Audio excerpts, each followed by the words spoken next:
Dr. HFY's four eyes blinked in sequence as she reviewed the data streams flowing across her neural interface. The human specimen, designation H7743, sat strapped in the observation chamber, completely unaware that his every biometric reading was being analyzed by the most advanced xenobiological research team in the galaxy. The Corthani had spent 3 cycles studying human emotional responses to stress stimuli. As the galaxy's preeminent psychologists, they prided themselves on understanding the behavioral patterns of every sentient species they encountered. Humans, however, had proven peculiar. Initiate Stress Protocol 7, HFY commanded, her translator converting her harmonic frequencies into the sterile laboratory atmosphere. Through the one-way barrier, the human, a middle-aged male named Marcus Chen according to his identification, sat calmly in what he believed to be a routine psychological evaluation for a deep space mining contract. The chamber around him began to shift, holographic displays materializing to show his family in apparent danger. HFY's research assistant, Veltar, monitored the emotional spectrum analyzer. Cortisol levels rising, doctor. Heart rate increasing to 94 beats per minute. Adrenaline spike detected. As expected, HFY noted. Now observe as the human exhibits the typical fear response we've documented in 847 other species. But something unexpected happened. Instead of the anticipated cowering, screaming, or frantic pleading they had observed in countless other subjects, Marcus Chen did something that made their instruments fluctuate wildly. He laughed. Not a nervous giggle or hysterical breakdown, a genuine, hearty laugh that seemed to originate from somewhere deep in his chest.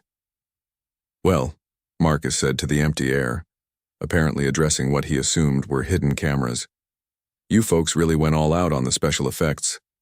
My daughter Sarah's supposedly hanging off a cliff, but she's wearing the same sweater I watched her spill coffee on this morning. Nice try, though." Veltar's tentacles quivered with confusion.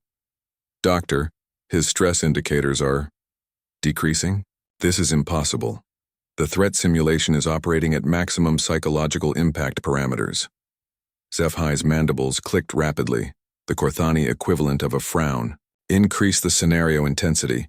Show him physical harm befalling his offspring."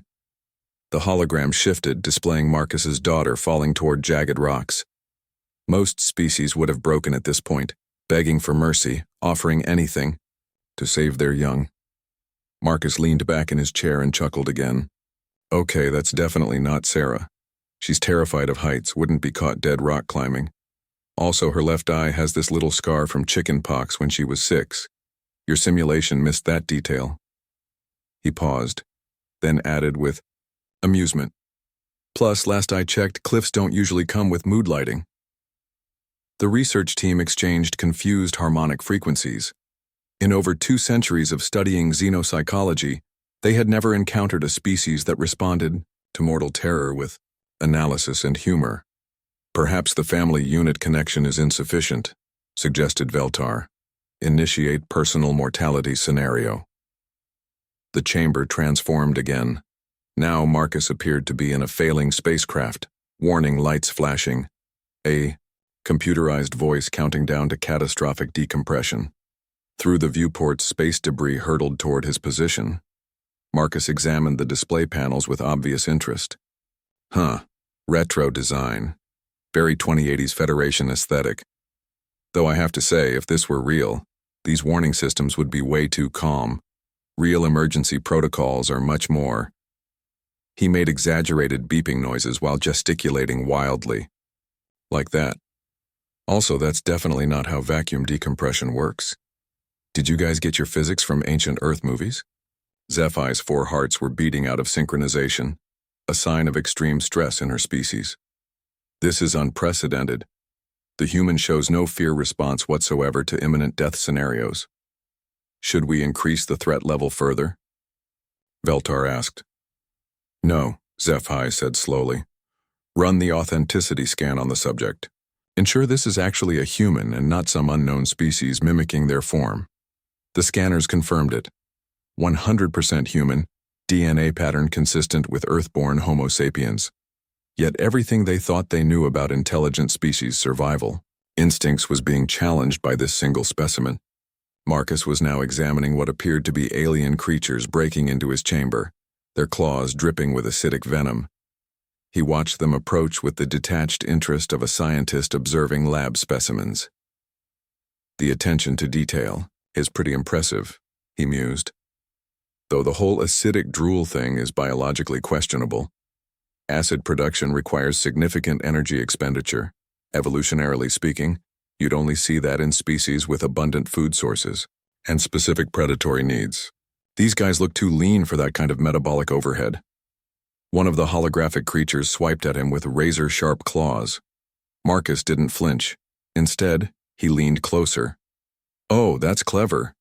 The light refraction on the claws is really, well done. You can almost believe they're actually sharp. Must be some kind of advanced holographic projection system.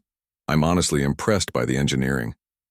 Dr. HFY made a decision that went against every research protocol in the Korthani Scientific Codex. She activated the intercom. Human, Marcus Chen, her translated voice filled the chamber. Are you not afraid of death? Marcus looked around, trying to locate the source of the voice. Afraid of death? Well, yeah, in the abstract sense. Nobody wants to die. But right now, he gestured at the dissolving holographic threats around him. I'm sitting in what's obviously a testing facility, probably being evaluated for psychological stability. The smartest thing I can do is stay calm and show I can think clearly under pressure. But you cannot be certain these threats are not real, HFY pressed.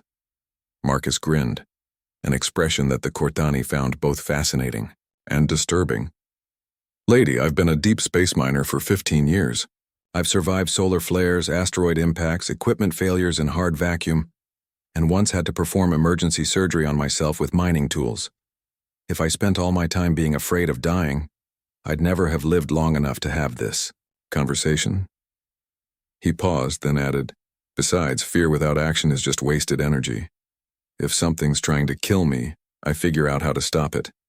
If I can't stop it, he shrugged. Well, at least I can die laughing at whatever cosmic joke led me there. The research team sat in stunned silence. In all their studies, across hundreds of worlds and thousands of species, they had never encountered beings who could find humor in their own mortality. Doctor, Veltar whispered, perhaps we have been approaching human psychology incorrectly. What if their laughter is not a malfunction, but an adaptation? HFY considered this. Humans had spread across the galaxy faster than any species in recorded history, establishing colonies in the most hostile environments imaginable. They volunteered for suicide missions, told jokes during medical procedures, and somehow found ways to thrive in situations that would drive other species to extinction. End the simulation, she commanded. As the chamber returned to normal, Marcus stretched and looked around expectantly. So, did I pass? Because I've got to say, that was the most entertaining psychological evaluation I've ever taken. Dr. HFY realized that in trying to study human fear, they had instead discovered something far more significant. A species that had weaponized joy itself. In the face of the universe's indifference, humans had evolved not just courage, but the ability to find absurdity amusing rather than terrifying. It was, she reflected, perhaps the most terrifying adaptation she had ever encountered. And somehow, that thought made her understand why Marcus Chen had been laughing all along.